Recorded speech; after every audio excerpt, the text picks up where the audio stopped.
Biar kena semua. Udah benar kan ini? Hah? Posisinya udah benar? Oke. Sudah ya? Sudah ya? Oke, Assalamualaikum warahmatullahi wabarakatuh.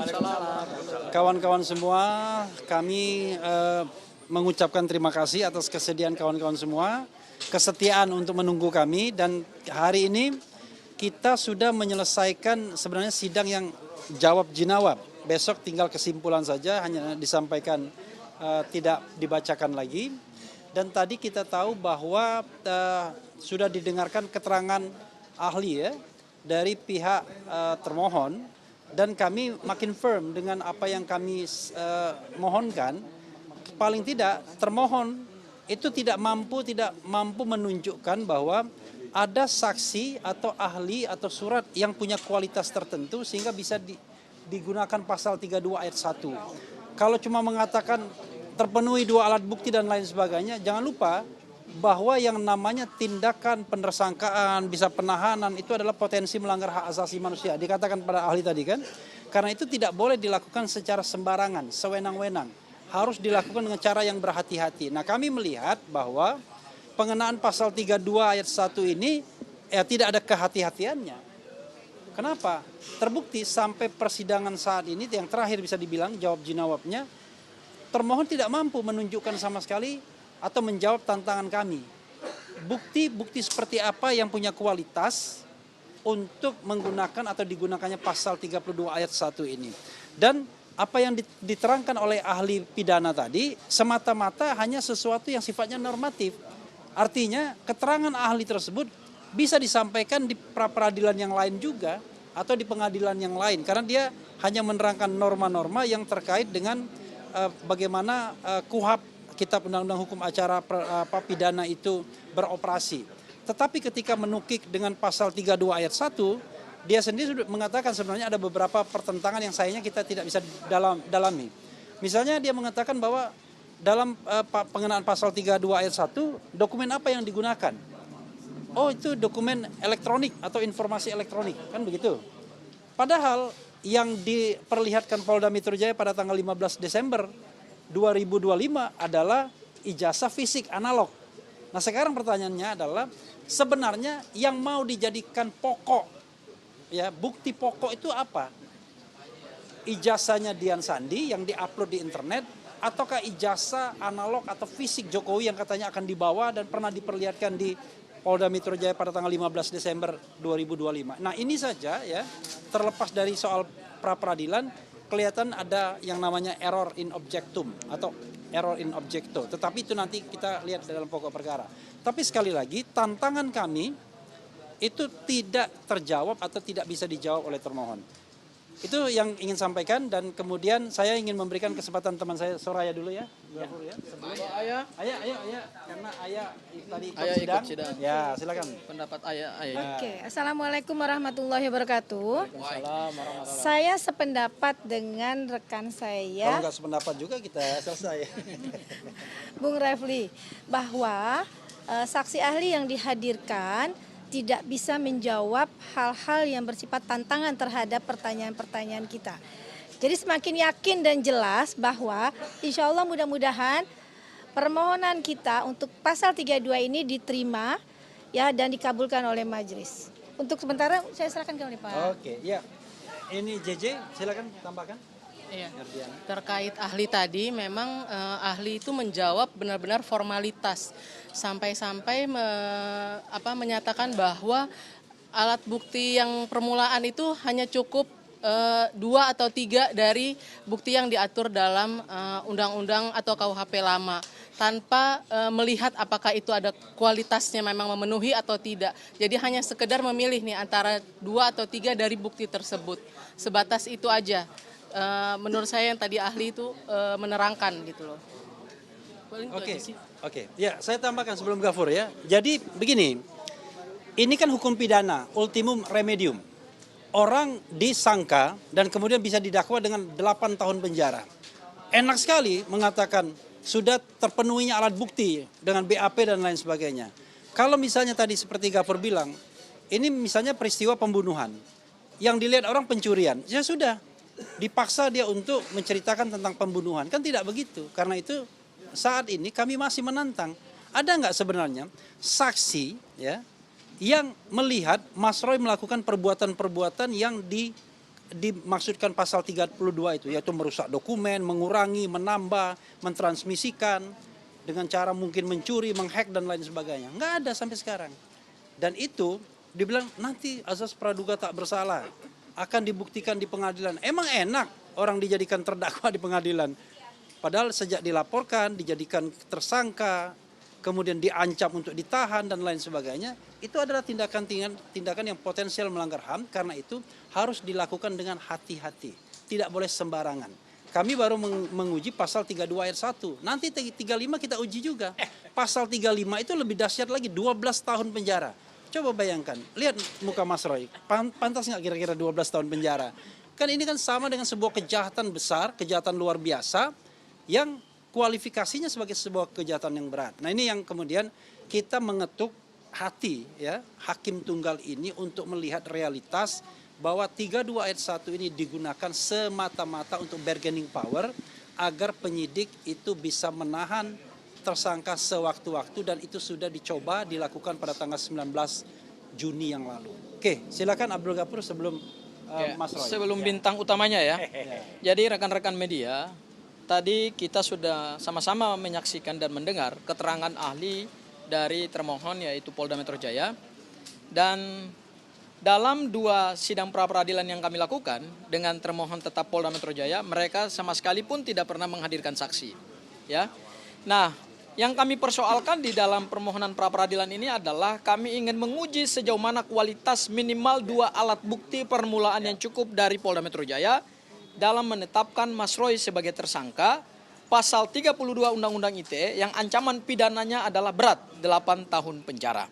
Ya, saya evaluasi sedikit bahwa pada saat kami menghadirkan pembuktian saksi-saksi, ada 4 saksi yang kami hadirkan, dan 4 saksi itu adalah 4 saksi yang diperiksa pada pokok perkara itu tidak mengetahui, tidak melihat, tidak mengalami suatu peristiwa yang diduga peristiwa pidana berupa meretas, menghacking, menghilangkan, merusak, memanipulasi data elektronik sehingga data elektronik tersebut tidak bisa lagi diakses. Dan ahli juga yang kemarin kami hadirkan juga telah menerangkan ke Hakim Tunggal Pra-Peradilan bahwa berdasarkan putusan Mahkamah Konstitusi nomor 21/PUU/Angka-7/2014, maka dalam hal memeriksa setidaknya penetapan tersangka yaitu harus dilihat kualitas minimal 2 alat bukti permulaan yang cukup. Jadi bukan soal banyaknya alat bukti ya. 148 saksi yang diperiksa oleh Polda Metro Jaya itu lebih banyak menerangkan peristiwa pencemaran nama baik dan fitnah, bukan kepada pokok pasal 32 yang ancaman pidananya 8 tahun, dan itu tidak 32 ayat 1 Undang-Undang ITE yang ancamannya 8 tahun dan tidak pernah dihadirkan juga oleh pihak penyidik Polda Metro Jaya. Yang kedua adalah alat bukti surat. Akhirnya tadi terulang kembali pada saat pemeriksaan pembuktian dari ahli termohon pada pra-peradilan pertama, Mas Roy. Ahli jadi juga tadi terjebak di dalam memberikan keterangan alat bukti surat yang berkaitan dengan dokumen elektronik. Tadi kami menjebak ahli di menit-menit terakhir, apakah dokumen elektronik yang masih tersimpan rapi di akun X Dian Sandi, dan kemarin kami tunjukkan secara langsung di hadapan sidang pra-peradilan dan dilihat juga oleh Hakim Tunggal, ternyata masih bisa diakses. Apakah itu adalah alat bukti surat dokumen elektronik yang mengalami kerusakan, mengalami manipulasi, dan apakah kemudian tidak bisa lagi dinyatakan diakses? Apakah itu bisa kemudian disebut sebagai dokumen elektronik dan dokumen elektronik tersebut tidak pernah bisa disita? Akhirnya ahli terjebak dan mengatakan bahwa kalau itu bukan kompetensi saya. Berarti kami mempertanyakan bukti surat seperti apa yang dimiliki oleh Polda Metro Jaya berkenaan dengan penetapan tersangka pasal 32 Undang-Undang ITE. Dan mudah-mudahan Mas Roy, Bang Refli, keterangan ahli tadi justru di menit-menit akhir setelah dia menjelaskan secara normatif lah. Ya itu kayak kuliah lah. Awal-awal itu kayak kuliah lah ya.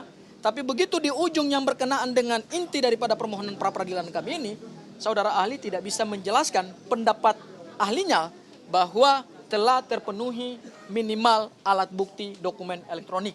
Karena dokumen elektronik tersebut tidak pernah mengalami kerusakan, tidak pernah bisa hilang dari ruang cyber karena sampai hari ini masih bisa diakses, dan mudah-mudahan berdasarkan persesuaian bukti, baik keterangan saksi kami, kemudian keterangan ahli kami, dan kemudian keterangan ahli dari Polda Metro Jaya yang menegaskan bahwa alat bukti dokumen elektronik itu tidak pernah bisa dibuktikan dalam persidangan ini, maka mudah-mudahan bisa dikabulkan. Amin. Ya, bisa dikabulkan, yaitu menggugurkan pasal 32 Undang-Undang ITE, bukan menggugurkan pokok perkara ya. Ini perlu saya tegaskan dulu ya. Menggugurkan pasal 32 Undang-Undang ITE ayat 1 di dalam surat dakwaan. Sehingga nanti setelah ini kami akan mengajukan kembali permohonan pra peradilan untuk pasal 35 Undang-Undang ITE karena kami ingin melakukan challenging ya atau mensomir ya termohon secara parsial. Pasal-pasal penetapan tersangka itu kami ingin cicil parsial. Kenapa kami ingin cicil parsial? Karena kami ingin menguji alat bukti permulaan yang cukup itu fokus ya. Jadi kami tidak membuat dalam satu permohonan gado-gado ya, tapi kami akan cicil satu persatu dan berdasarkan hukum acara pidana yang hari ini berlaku, tidak ada pembatasan terhadap jumlah permohonan pra peradilan. Mau 1, mau 2, mau 3, bahkan 100 sekalipun, sepanjang objek yang dimohonkan itu tidak nebis in idem, maka tetap dibenarkan secara hukum acara pidana. Ya, barangkali itu saja dari saya Mas Roy. Oke, iya. Terakhir kita serahkan kepada bintang filmnya. Sebelum saya, biar Mas Refli dulu. Jadi kawan-kawan semua ya, media massa, saya memegang sesuatu hal yang akan dijelaskan secara spektakuler oleh Mas Roy.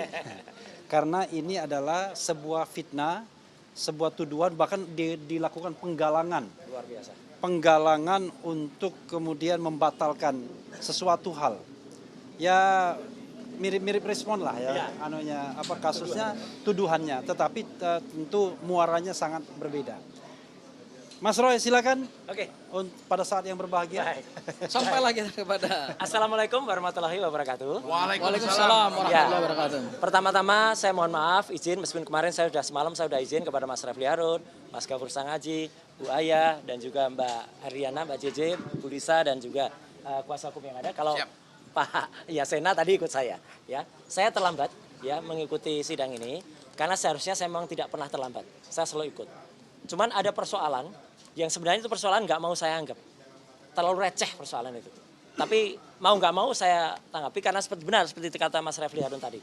Ya, orang yang membuat persoalan itu sudah kemudian melakukan tindakan yang luar biasa jahat, luar biasa melakukan fitnah, ya, dan melakukan persangkaan palsu, bahkan nanti banyak pasal yang dia langgar. Nah, tapi sebelumnya saya izin untuk kemudian sedikit, alhamdulillahnya saya datang di ujung, seperti tadi Mas Gafur sampaikan, di ujung terakhir ketika saya mendengar keterangan dari ahli yang dihadirkan oleh pihak termohon, bahwa keterangannya saya tadi, mohon maaf, saya termasuk dalam tim panja dan juga tim penyusun naskah akademik Undang-Undang ITE sebelum itu disahkan tahun 2008 yang lalu. Bahkan setelah itu direvisi menjadi Undang-Undang nomor 19 tahun 2016 dan terakhir menjadi Undang-Undang nomor 1 tahun 2024. Yang paling penting adalah definisi pasal 5 ayat 1. Dia tadi tidak bisa menerangkan dokumen elektronik itu apa. Padahal jelas banget di situ. Kalau ahli hukum harus bisa minimal membaca itu. Pasal 5 ayat 1 di Undang-Undang Elektronik, Informasi dan Transaksi ada apa? Dokumen data dan dokumen elektronik berikut hasil cetaknya adalah merupakan alat bukti hukum yang sah. Dan di situ ada keterangannya. Itu harus bisa tidak hanya print out dalam naskah akademik, tapi harus bisa diakses secara langsung. Ya, dan dibuktikan dalam suasana yang bisa dipastikan atau disaksikan oleh pihak-pihak yang lain. Itulah bukti kecerdasan dari Hakim Tunggal pra peradilan kita kemarin ketika beliau mengakses dari komputer PNJS, Pengadilan Negeri Jakarta Selatan. Jadi pertanyaan kemarin itu sebenarnya sangat membantu kita, ya, pertanyaan Hakim Tunggal itu. Itu diakses dari komputer apa? Itu membuktikan beliau menguji, ya, dokumen elektronik, dan ternyata dokumen elektronik itu tidak bisa dijelaskan oleh ahli tadi. Ini kan fatal banget. Dia nggak mengerti definisi tentang data elektronik, dokumen elektronik. Padahal definisinya sangat clear, loud and clear itu. Jadi ya saya setuju dengan 100% dengan apa dikatakan oleh para kuasa hukum saya, termasuk Mbak Aya tadi, dan juga Mbak Alisa, meskipun tidak menyampaikan langsung. Tapi artinya apa? Apa yang mereka lakukan, dan alhamdulillah saya nggak perlu mendengar kuliahnya ya, karena nggak ada gunanya. Kenapa saya perlu mendengar kuliahnya? Ya, ini poin penting. Mohon izin di kesempatan ini, saya akan memanfaatkan Mas Refli untuk menjelaskan sesuatu yang sangat penting. Saya membawa map bertulisan Universitas Negeri Jakarta. Hari-hari ini, saya difitnah luar biasa. Saya difitnah dengan sangat kejam. Dikatakan Roy Suryo doktornya palsu. Gila itu. Itu benar-benar fitnah yang sangat luar biasa. Saya mengikuti pendidikan di UNJ dan clear. Ya, mulai dari masuk tahun 2016 memang saya masuk dan saya cuti dulu karena saya waktu itu, makanya saya pernah berkata kan, saya kemudian harus izin dari partai karena saya ingin menyelesaikan. Dan saya baru aktif lagi memang ketika tahun 2020 dan alhamdulillah 2024 saya selesai. Ya. Dan saya mengikuti semua dari perkuliahan, kemudian juga ada seminar-seminar, ada kemudian yudisium, kemudian juga sebelum yudisium saya ikuti ujian tertutup, sebelum ujian tertutup ada seminar hasil, sebelumnya ada seminar proposal, seminar hasil, kemudian ujian terbuka, dan wisuda. Itu semua ada. Pada saatnya saya akan tunjukkan semua bukti foto-fotonya. Saya mengikuti ujian akhir atau ujian terbuka, itu pada tanggal 23 Februari. Maaf, 23 Januari tahun 2026. Dan ada saksi yang hadir di sini, yaitu Bu Erliana. Beliau hadir langsung pada saat ujian terbuka. Kemudian saya mengikuti wisuda, ya, itu pada awal Maret tahun 2024 di SICC, Sentul International Convention Center. Semua ada foto-fotonya. Dan pada saatnya akan saya jelaskan, tentu tidak sekarang. Dan yang paling penting hari ini, ya, saya ingin buktikan. Saya tadi, alhamdulillah, saya ketemu dengan beberapa profesor, ya, saya sebutkan namanya, ya, Profesor Agung, Profesor Usep, Profesor Ari Sabtono, dan Profesor Ari Sabtono itu adalah sebelumnya saya ketemu Profesor Umi. Dan Profesor Ari Sabtono itu adalah wakil rektor di Universitas Gadjah Mada. Dan semua mengatakan, apa yang saya ikuti, ijazah saya adalah sah. Tidak ada masalah. Dan beliau mengatakan, peraturan yang ada pada peraturan akademik dan peraturan rektor, memang disebut, bagi yang terkena kasus pidana dan berkekuatan hukum tetap, akan diminta untuk DO atau drop out. Itu yang digoreng para termul yang jahat itu. Dia tidak membaca pidana luar biasa bahwa ada pasal sebelumnya yang mengatakan itu berlaku untuk tindak pidana luar biasa. Misalnya terorisme, kemudian korupsi, kemudian pelanggaran akademik dan pelanggaran HAM. Jadi kalau ada orang kemudian melakukan plagiarisme, melakukan pencontekan, itu yang dipidana. Jadi tadi secara clear pihak resmi dari Universitas Negeri Jakarta menyatakan ijazah saya doktor adalah sah. Dan sebagai buktinya akan saya tunjukkan. Jadi selama ini, nah nggak apa-apa, pelan-pelan dulu, jangan cepat-cepat. Selama ini saya selalu menunjukkan ijazah S1. UGM ini asli, ini kopinya, dan itu ada legalisasinya. Kemudian ada ijazah S2, MKes, UGM asli juga ini. Dan selama ini yang kemudian digoreng oleh para termul adalah saya hanya menunjukkan surat tanda lulus. Memang surat tanda lulus adalah tanda seseorang memang telah lulus dan di sini jelas berhak memegang gelar doktor. Jelas di tanda lulus. Dan ini digoreng. Dan memang saya akui, saya sebagaimana banyak tadi ditunjukkan, banyak mahasiswa atau lulusan UNJ yang lain, memang kemudian setelah selesai tidak mengambil ijazahnya karena ya sudahlah, yang penting sudah selesai. Itu banyak. Prof. Refli pun saya kira juga tidak ngambil, ada yang tidak diambil beliau. Enggak apa-apa, yang penting lulus. Ya, gitu. Dan bahkan banyak yang tidak ambil wisuda. Karena wisuda itu hanya seremoni. Ya. Dan alhamdulillah dengan sedikit proses, tapi tidak karena semua sudah clear. Saya tadi langsung dan nanti ada dokumentasinya. Terima kasih juga secara khusus saya aturkan, mungkin belum datang di sini, Mas Farhan atau Farlok yang sudah membalas dulu ya teman-teman termul itu. Dan tadi ada juga yang bersangkutan. Dan kali ini akan saya tunjukkan. Inilah ijazah asli yang saya dapatkan dari Universitas Negeri Jakarta sah. Silakan Di dianalisis. sini ada embosnya, ya, tuh ada embosnya. Ada juga watermarknya. Dan ini bukan ijazah, lintasan stempelnya jelas. Dan ini bukan ijazah baru dicetak di Pasar Pramuka dekat dengan UNJ. Enggak, ini ijazah yang memang sudah dicetak tahun 2024 yang lalu. Memang baru fotonya foto saya sendiri itu. Bukan Suryo Roy ya, jadi, bukan Surya Roy ya. Nah ini yang paling penting. Dengan adanya bukti dan sah. Dan satu lagi yang penting, saya dititipi pesan oleh Universitas Negeri Jakarta yaitu oleh Prof. Ari Sartono. UNJ tidak akan menggelar konferensi pers atau menggelar statement resmi, tidak perlu. Beliau menyerahkan, sudah Mas Roy saja yang sampaikan.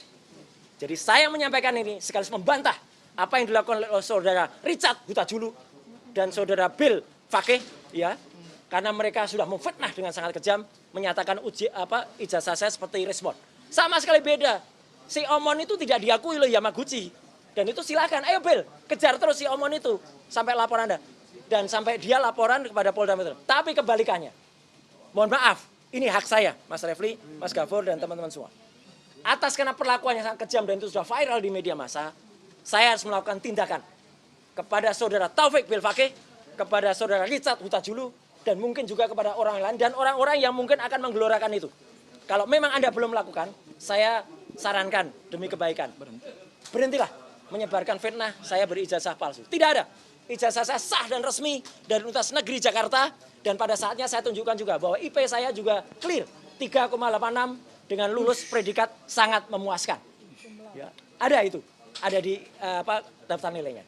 Jadi itu mohon maaf saya harus ambil waktu ini untuk menjelaskan karena itu penting, dan moga-moga apa yang saya lakukan bermanfaat. Dan tadi juga terima kasih untuk Mas Ubed. Saya kira teman-teman tahu kan Mas Ubed, Mas Ubaidillah Badrun. Tadi membersamai juga saya dalam itu. Jadi inilah wujud kalau memang kita benar, insya Allah kita akan Mas Roy, terus apakah benar. bisa difoto dan dianalisis? Silakan. Oleh analisis Ella? Oh silakan, ini nanti akan saya Ela juga kalau perlu. Ya, tapi kalau teman-teman memotret ini dengan ini ijazah asli. Dan dijamin tidak kena pasal 32. Iya, ini enggak kena. Ya, mohon maaf di sini ada nomor NIK saya, tapi nggak apa-apa lah. Ambil aja ya teman-teman, nggak ada masalah. NIK saya sudah tersebar di mana-mana. Meskipun itu sebenarnya melanggar Undang-Undang PDP nomor 27 tahun 2020. Tapi sepanjang Mas Roy tidak berkeberatan nggak? Saya nggak keberatan. Tak ada. Jadi sekali lagi itu ya teman-teman semua. Jadi artinya apa yang terjadi pada mereka-mereka itu, ya tentu saja izin, saya akan lakukan tindakan. Karena mereka tak ubahnya adalah mereka-mereka yang ada pada kaos ini. Ya. Apa kaos ini? Nggak perlu saya baca.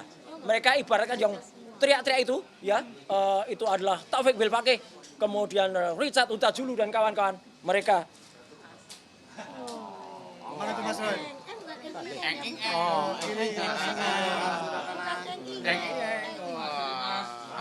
Agak kurang Mas. Kabeh, ya mereka itu kabeh. Nah itu ya, jelas ya.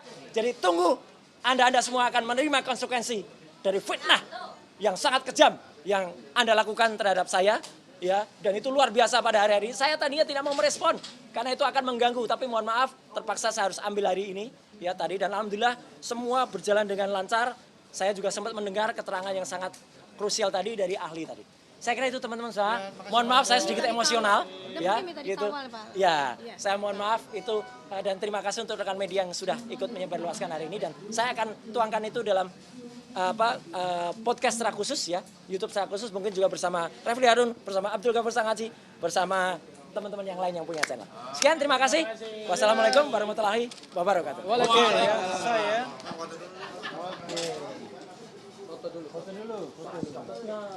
Itu kan susah UN-nya, susah kuliahnya. Itu kalau ijazah asli itu begini. Berani ditunjukkan, berani. Asli. Kalau palsu, takut. Asli. Silakan kalau ada yang mau motret. Siapa takut? Terima kasih banyak ya Mbak. Ada NIK Alah. tapi nggak apa-apa lah. Oke, Bang, ke depan.